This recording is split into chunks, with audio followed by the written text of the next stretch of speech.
Hello, my students. Welcome to my classroom. How are you doing? I hope everything is doing great. I mean, well, are you ready for English class today? Alright, today we would like to learn about cause and effect. Kita akan belajar tentang hubungan sebab dan akibat.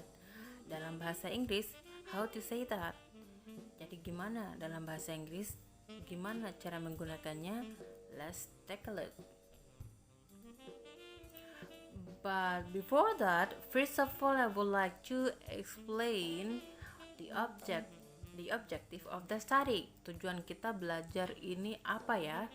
Okay, after learning this topic, the students are expected to, number one, understand the way how to use cause and effect expression in daily communication. Jadi setelah kalian mempelajari topik ini, penanda bahwa kamu memahaminya atau kamu memiliki kemampuan pada materi ini jika pertama memahami gimana caranya menggunakan ekspresi atau ungkapan hubungan sebab akibat dalam komunikasi sehari-hari, dalam pergaulan sehari-hari.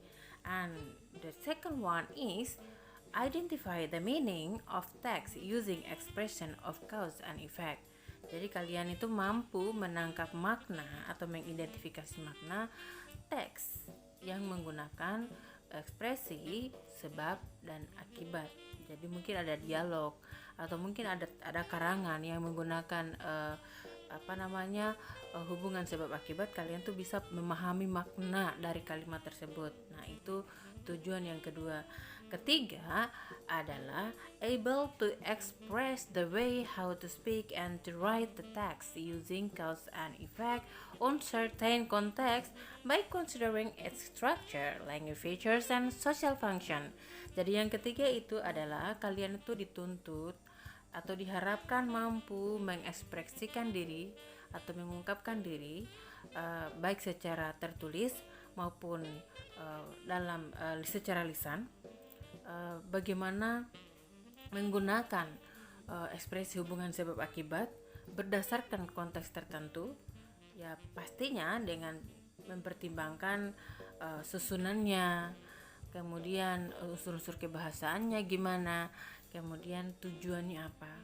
Jadi tiga ini harus kalian pahami strukturnya, maksudnya kalau menyebutkan sebab itu bagaimana rumusnya, kalau menyatakan akibat itu gimana susunan kalimatnya. Language features, ini kalian harus tahu juga gimana unsur-unsur kebahasaannya, kemudian tujuannya apa. Okay, next. Oke, di gambar ada yang kebingungan. What is that? Cause and effect expression. Ungkapan sebab dan akibat itu apa sih? Apa ya? What is that? Okay, what is it about? Okay, you can read. The purpose is that to say what will happen or why something happens for another thing has just happened. Jadi tujuannya adalah untuk menjelaskan apa yang akan terjadi atau kenapa sih sesuatu itu terjadi atas hal lain yang terjadi duluan. Jadi di sini purpose-nya, tujuannya adalah untuk menjelaskan hubungan atau keterkaitan antara dua kejadian, antara satu dengan yang lain. Kenapa sesuatu terjadi dan apa sih akibat dari kejadian ini. Jadi untuk menjelaskan keterkaitan antara dua kejadian. When, kapan ini dipakai ekspresi ini? Ya ketika ada dua situasi yang saling mempengaruhi satu sama lain. Yang kejadian yang lain terjadi karena ada sesuatu kejadian lain yang terjadi duluan.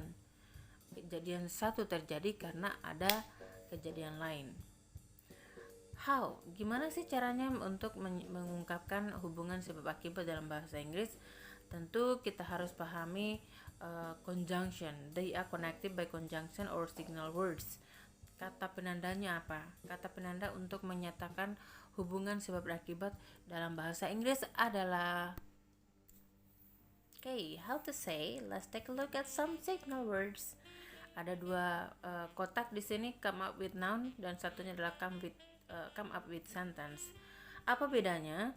Perhatikan dulu beberapa kata hubung yang dipakai di sini. Biasanya yang diikuti oleh noun itu terdiri kata hubungnya agak panjang ya, terdiri dari dua kata minimal.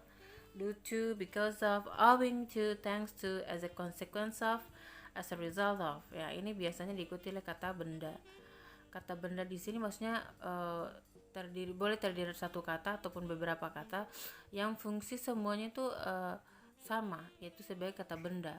Kata benda maksudnya adalah tidak melakukan tindakan ataupun pekerjaan. Jika misalnya dalam gabungan beberapa kata itu terdapat kata kerja yang artinya melakukan tindakan, maka kata hubung yang dipakai adalah for, because, since, and as. Kata hubungnya dia agak pendek ya. Jadi ini dia mengikuti kata hubung ini, dia mengikuti kalimat.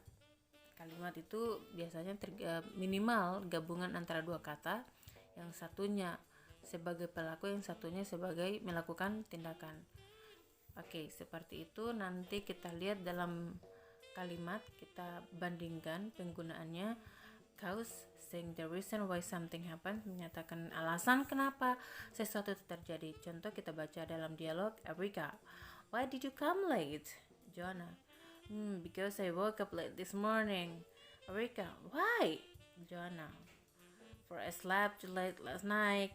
Jadi kamu lihat ada dua kata yang dicetak berwarna, because dengan for. Kamu lihat setelah because dengan for itu diikuti oleh kalimat oleh kata-kata yang agak panjang, terdiri beberapa kata, dan salah satu gabungan kata itu ada kata kerja. Lihat setelah I woke up, kalau di because diikuti I woke up, kemudian for diikuti oleh I slept. Ada di gabungan kata-kata ini ada kata kerja, yaitu woke up dengan slept. Makanya yang dipakai kata hubungnya adalah yang ini, yang sebelah kanan, for, because, since, and as. Jadi yang pendek ya.